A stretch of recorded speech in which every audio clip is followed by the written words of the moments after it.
Hi, I'm Joshua Hayward, Breath of Life School in Yellow Springs, Ohio. Well, thanks for joining me today, and welcome. And what I wanted to talk about was this sort of swirling around of events, the insane circumstances with which we're confronted right now, and how to live our lives through this extreme rise of dualism, of polarity, of left and right, good and bad, right and wrong, blue and red, black and white. Goes on, right? You know what I'm talking about here. And so we find ourselves in this pressurized situation. It feels like the heaviness of that is even more intense than the weight of gravity pulling us down onto the planet. We're kind of used to that. But what's been going on right now with this polarization that's been thrust upon us, this was going to happen eventually, because we've been living with a false perception of what's actually going on. And that false perception has been the basis and sort of the manifestation, the manifesto of the patriarchal paradigm, in which we really live in hierarchy, we live in fear, we live in a sense of separation, we're hit by control, propaganda, and a lot of things that are really uncomfortable when a soul is trying to wake up and trying to actually have a good life. This has been going on for a long time.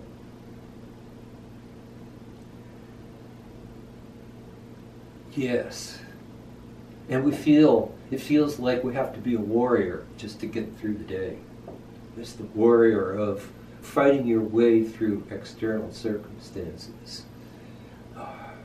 Yes, there are many, many roles that we have and that we choose, stereotypical or archetypal roles. The parent, the teacher, the doctor, the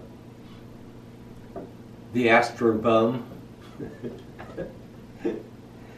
you know, the Dharma teacher, well, just think of one and think of many, because each one of us are playing so many of these roles. But lying underneath all of this stuff is that warriorship of us having to fight and struggle.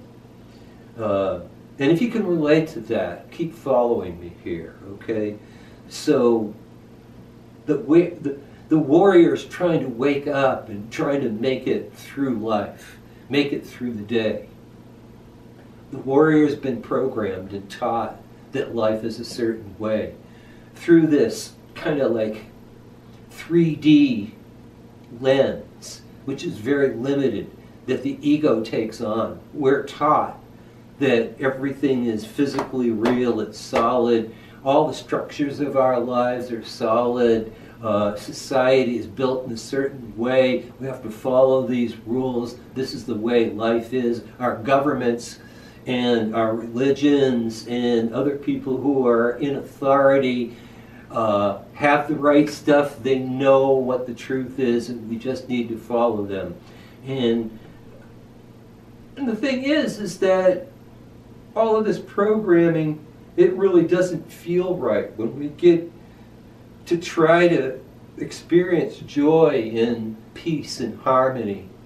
And even the feelings of prosperity that we have are so outside in. They're so distant from us that we don't really feel fulfilled in our lives. And life has been like this on the planet for so long. You know, if you really look back in history, basically this is the way we've been. So the discomfort that we're feeling right now really has to do with our need to leave this paradigm, this very non-loving, non-unified place where we can't feel our wholeness and we can't feel a sense of harmony with life, with other people, with the planet, with ourselves, with the cosmos. No, this needs to change, or we're not going to be here on the planet very much longer. I think that that's pretty self-evident fact. And we need to look inside ourselves, but we also need to look beyond into the whole planet, and to look for the well-being of humanity, the well-being of life itself. And do we care about that? And do we care about our children and our children's children? Do we want to have a future? Well, to me, if we are, we need to move into the now and embrace the now in a different way than we've been embracing it. We've projected the past and all of our insane programming into the now. And what do we see?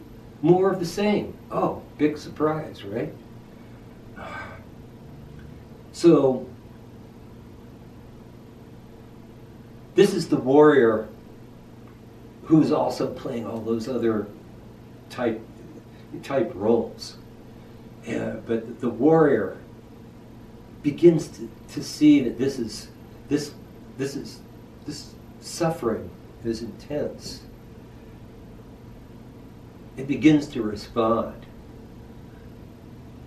It yearns and wants something different, wants to reach out, wants to reach in, maybe even more.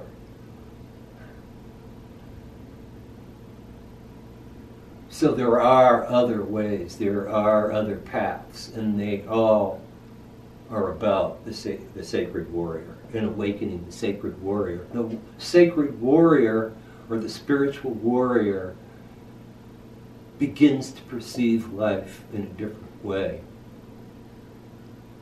begins to see that there are much more than 3 dimensions. The warrior begins to perceive that we are multi-dimensional beings. And the sacred warrior wants to embrace that kind of living, wants to live beyond the Maya, or the illusion that we've found ourselves in for so many generations. So there are other ways, and that sacred word begins to wake up in us when we see that, and we want to move past that path of suffering. And what is that suffering? What does it come from?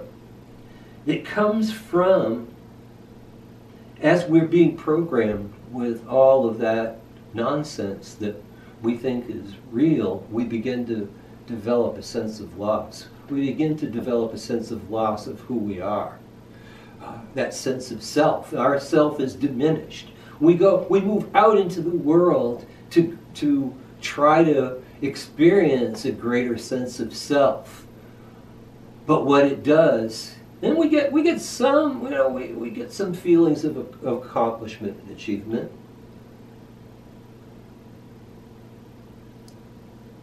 But proceeding from that perspective, we just lose more. We get defined by those things that we're doing, and we lose ourselves even more. Because we're not right with who we are. We feel that we're split from the source. We feel that we're split from God, Goddess, all that is. However anyone wants to put that, from source energy. The patriarchal paradigm is based on the premise that we are separate from the source, and that we need to go outside ourselves, and that the authorities that arise, the authorities that be, will guide us and direct us to this stuff. And what we do is we get more and more a sense of loss of self, more of a loss of who we are. And so we feel grief, and this grief intensifies, and we develop a body of grief. I call it the grief body within us. until eventually that grief body shows us that we need to open our hearts and move towards a deeper connection with our will. Will lead us to a deeper soul connection, and then a need for alignment eventually, which will also lead us to a gathering of spiritual resources, a gathering of spirit. And with all of those things combining, we can really begin to change our energy from outside in to inside out. The sacred warrior knows that the external is not separate. It knows that we are not separate from the source. And so the sacred warrior becomes a master of the self and conquers the inner world and deprograms and unlearns and remembers. Remembers the true self, and that is the spiritual warrior. That is the sacred warrior. So, what I'm going to be offering here, Breath of Life, more videos that heal. I've already launched a bunch of videos about the astrology of the United States, who, by the way, the United States has Chiron in the sign of Aries in the 4th house. In other words, the sacred warrior is really part of our makeup and who we're supposed to become here in this country. It offers us that possibility. And I've offered some other healing meditations, and I will continue to do that. But I'm going to take us through these steps and ways and processes of deprogramming all this crap and really moving into a sense of the self with healed grief, and to develop that sense of wholeness and connection, self-realization and self-determination from inside out. If you're resonating with this message, hit the like button and subscribe, I would say too. I would also say that continue to watch, because several videos that will follow this will talk about the makeup of the sacred warrior and how you can use that approach to feel your sense of wholeness and your sense of purpose, and your sense of self-determination with yourself in connection with all of life. Continue to watch this video series. And until then, I bid you namaste